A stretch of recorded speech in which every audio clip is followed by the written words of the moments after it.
Hello everyone, welcome to युक्ति professional classes. इस video में हम UGC net paper 1 unit 2 research aptitude के टॉपिक्स को देख रहे हैं। अगर आपने मेरे चैनल को सब्सक्राइब नहीं किया है तो मेरे चैनल को सब्सक्राइब, शेयर एंड लाइक ज़रूर करिए।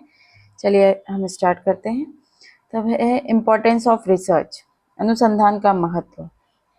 तो अनुसंधान का जो महत्व है वो हर स्तर पर, अनेक स्तरों पर, मतलब समाज के, शिक्षा, व्यक्तित्व विकास, हर जगह देखा जा सकता है ना। तो इसको अब हम देख लेते हैं। वैश्वीकरण के वर्तमान दौर में उच्च शिक्षा की सहज उपलब्धता तथा शिक्षण संस्थानों को शोध से अनिवार्य रूप से जोड़ने की नीति ने शोध के महत्व को बढ़ा दिया है।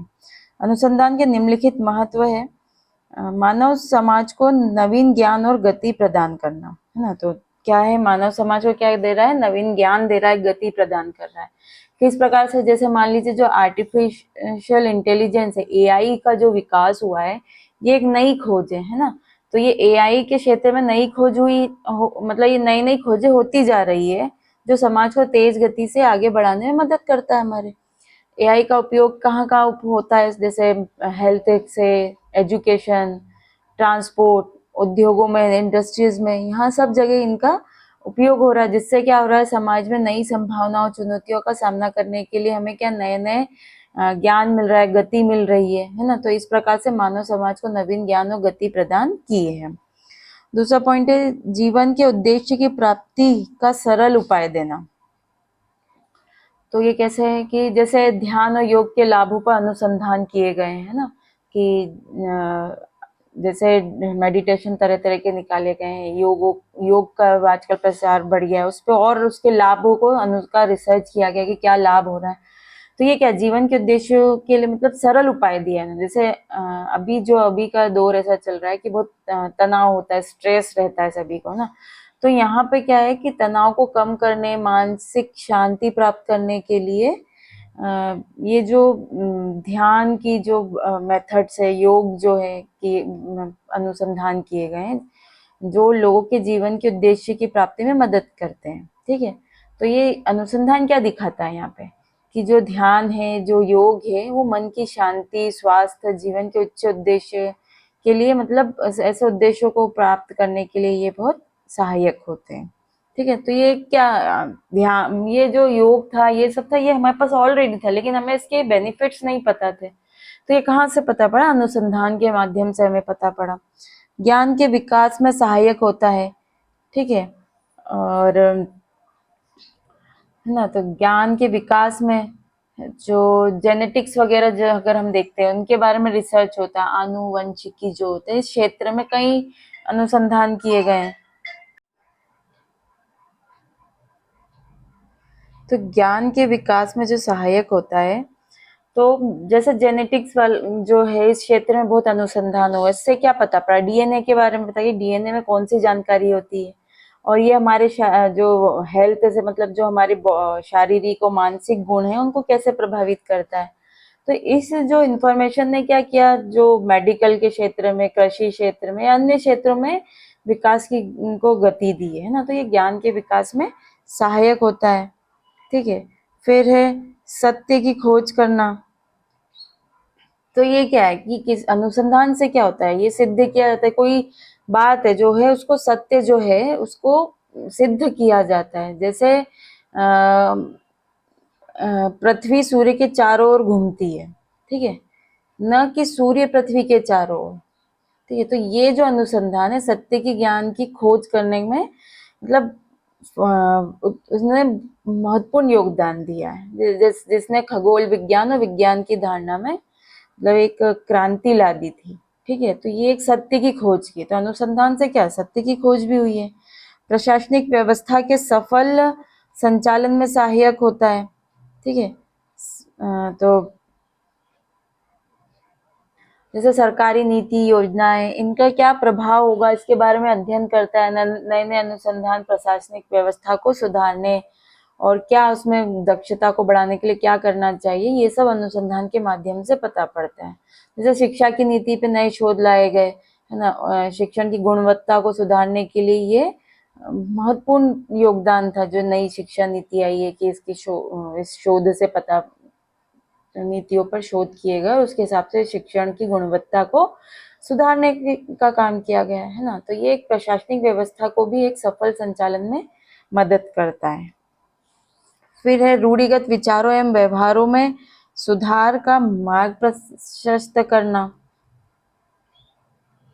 तो जैसे ये रूढ़िगत विचार जो पुरानी धारणाएं चली आ रही है ना, तो उनको सुधारने में मदद की गई है। जैसे मान लो जो लैंगिक असमानताएं थी ना, वो उस चीज को भी चुनौती दी, उसको सुधारा। अनुसंधान के माध्यम से क्या हुआ कि समाज में महिलाओं पुरुषों के लिए समान अधिकार वाली चीजें लाई गई है ना, ऐसे डायरेक्शन दी गई जिससे परिवर्तन आया और दोनों को समान अधिकार मिले।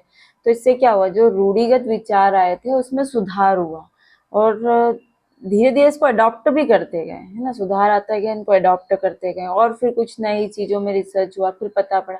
तो जो पुरानी धारणाएं बनी हुई आई उन पर रिसर्च किया और धीरे धीरे उन सब धारणाओं में चेंजेस आते गए।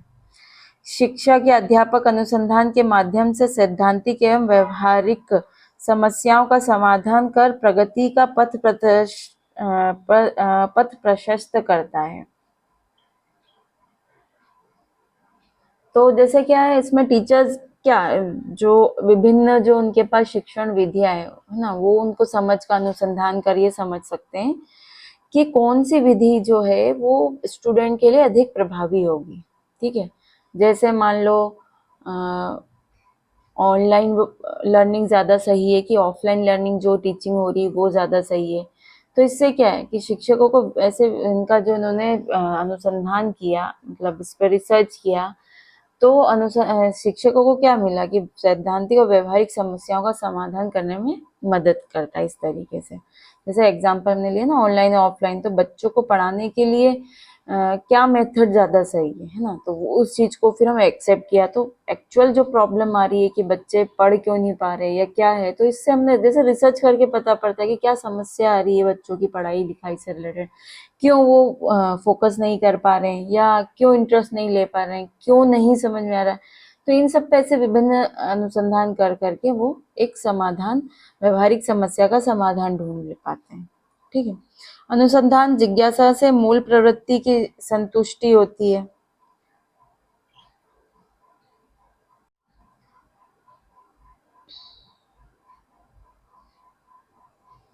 तो अनुसंधान की जो मूल प्रवृत्ति से है, तो यहाँ क्या है, जैसे अगर वैज्ञानिक कोई नई घटना देखता है ना, तो उसके मन में जिज्ञासा आती है कि ये कैसे हुआ, इसके उसके मन में अनुसंधान करने की प्रवृत्ति के प्रेरणा आती है कि इस पे मैं रिसर्च करूँ, ये चीज कैसे हुई है ना। जैसे मान लो जब इलेक्ट्रिसिटी और चुंबक का जो आपस में जब संबंध का पता चला है ना, चुंबकत्व का जो संबंध था वो पता पड़ा, तो फिर वैज्ञानिकों के मन में क्या आया कि वो उन्होंने इलेक्ट्रोमैग्नेटिज्म का जो क्षेत्र है उसमें अनुसंधान करने के लिए उनको प्रेरणा मिली। तो जब उनको कोई घटना से कुछ चीज की इंफॉर्मेशन मिलती है, मतलब लगता है कि इसको मुझे जानना चाहिए है ना, उसको चीज को जान के वो और उसमें डीपली, तो यहाँ उनको ना एक जिज्ञासा मिलती है, एक प्रेरणा मिलती है कि उस चीज में अनुसंधान करें है ना। तो ये उनकी जिज्ञासा को की संतुष्टि करता है अनुसंधान। नेक्स्ट है व्यक्तित्व का बौद्धिक विकास होता है ना। तो शोध में लगे रहने से क्या होता है कि नए नए ज्ञान की एक तो प्राप्ति तो होती है, सोचने समझने की क्षमता में भी, मतलब समस्या को हल करने के लिए नए नए तरीके का वो यूज करते हैं, तो उनके पास ज्ञान भी आता है, सोचने की समस्या और समाधान करने, समस्या का समाधान करने की भी उनमें क्षमता का विकास होता है ना। जैसे अगर कोई अगर स्टूडेंट, उसको थीसिस लिखना है, थीसिस पे उसको करना है ना और अनुसंधान करता है, तो वहाँ क्या होगा, वो नए ज्ञान की प्राप्ति होगी उसको पहले तो, और साथ ही साथ वो सोचेगा उस बारे में और क्या हो सकता है ना, समस्याएं जो दिखेगी उसको हल करेगा। तो यहाँ उसके सोचने और समस्या हल करने की क्षमता में भी विकास होता है ना, एक कौशल सीखने में मदद करता है, एक तरीके नया दृष्टिकोण देखने को सीखने को मिलता है। तो ये एक तरीके से व्यक्तित्व का बौद्धिक विकास होता है। ठीक है, फिर नेक्स्ट है पूर्वाग्रह के निदान और निवारण में सहायक है ये, है ना। तो ये अनुसंधानकर्ता के या विभिन्न सांस्कृतिक समूह के बीच संवाद को समझने और सांस्कृतिक पूर्वाग्रह को कम करने के लिए अनुसंधान कर सकते हैं। इससे सामाजिक पूर्वाग्रह का निदान और निवारण संभव हो पाता है, जिससे समाज में समरसता बढ़ती है ना। तो इस तरीके से ये जो जो हमने उदाहरण ये सब देखे जो पॉइंट्स, इससे ये शो होता है कि सिर्फ रिसर्च केवल समाज के लिए ही नहीं बल्कि व्यक्ति के बौद्धिक विकास, व्यक्तिगत विकास, है ना, प्रशासनिक सुधार और कोई सत्य की जानकारी प्राप्त करने में, ज्ञान की प्राप्ति करने के लिए ये बहुत महत्वपूर्ण होते हैं। ठीक है, और ये क्या करते हैं, समाज को एक नई दिशा प्रदान करते हैं। चलिए आज के लिए इतना ही, मिलते हैं नेक्स्ट वीडियो में।